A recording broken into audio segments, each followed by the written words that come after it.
දළදා වහන්සේ අත්‍යම කියනවා නම් වැඩ සිටියට අපි දළදා වහන්සේ පෙරහැර ගෙනියන්නේ නැහැ. කීර්තිශ්‍රී රාජසිංහ රජතුමාගේ කාලේ තමයි අපි පෙරහැර කරඬුව සකස් කළා. එහි සරියුත් මුගලන් ධාතුන් වහන්සේලා තමයි වැඩ සිටින්නේ.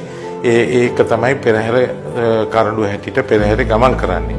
නමුත් දළදා වහන්සේ පෙරහැරේ අපි ගමන් කරන්නේ නැහැ. නමුත් දළදා වහන්සේ වැඩ සිටිනවා දළදා මාලිගාවේ කරඬු 7ක් ඇතුලේ. ඉතින් අපි අද වැඳ පුදා ගන්න මේ මහා කරඬුවේ යතුරු තියෙන්නේ මම ළඟ ඊළඟ කරඬුවේ 7ක් ඇතුලේ තමයි දළදා වහන්සේ වැඩ ඉන්නේ. ඊළඟට මල්වත මහානායක හාමුදුරුවන් ළඟ යතුරු තියෙනවා. ඊළඟට අස්කිරිය මහානායක හාමුදුරුවන් ළඟ යතුරු තියෙනවා. ඉතින් අපි තුන් දෙනාම එකතු වුණොත් පමණයි දළදා වහන්සේ එළියට වඩම්මන්න පුළුවන් වෙන්නේ.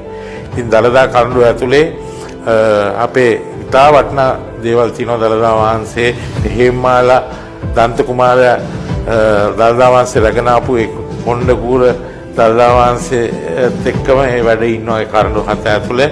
ඒ වගේම රජවරු පූජා කරපු රජවරුන්ගේ ආභරණ කුණ්ඩල ආභරණ, එතකොට රජුරුන්ගේ දිවිසෙන මාලේ සියල්ලම දළදා වහන්සේට පූජා කරලා තියෙන්නේ. ඒ පමණක් නෙමෙයි දළදා වහන්සේගේ දූවිලි පිහින්න කීර්තිශ්‍රී රාජසිංහ රජතුමාගේ කෙස් වලින් සකස් කරපු මුසුන්නක් තියෙනවා. ඒ වගේ භක්තියෙන් තමයි රජවරු දළදා වහන්සේට සේවය කරේ. ඒ වගේම දළදා වහන්සේට බුද්ධ පූජාව තියන්න වෙනම රම් පාත්‍ර 4ක් තියෙනවා. කීර්තිශ්‍රී රාජසිංහ රජතුමා හදලා පූජා කරලා. ඒ වගේම රත්තරන් කෙන්ඩි සේවාව සඳහා පැන් වැඩීම සඳහා. ඒ වගේ සෑම දෙයක්ම රජතුමා විසින් සකස් කළා. රජුමයි හේමක් අද අරගෙන දළදා වහන්සේට පූජා කරන්නේ. ඒ නිසා පාන්දර අලුයම් දුරේ තියෙනවා. ඒ වගේම දවල් බුද්ධ පූජාව තියෙනවා. හසවස ගිලම්පස 2ක් තියෙනවා.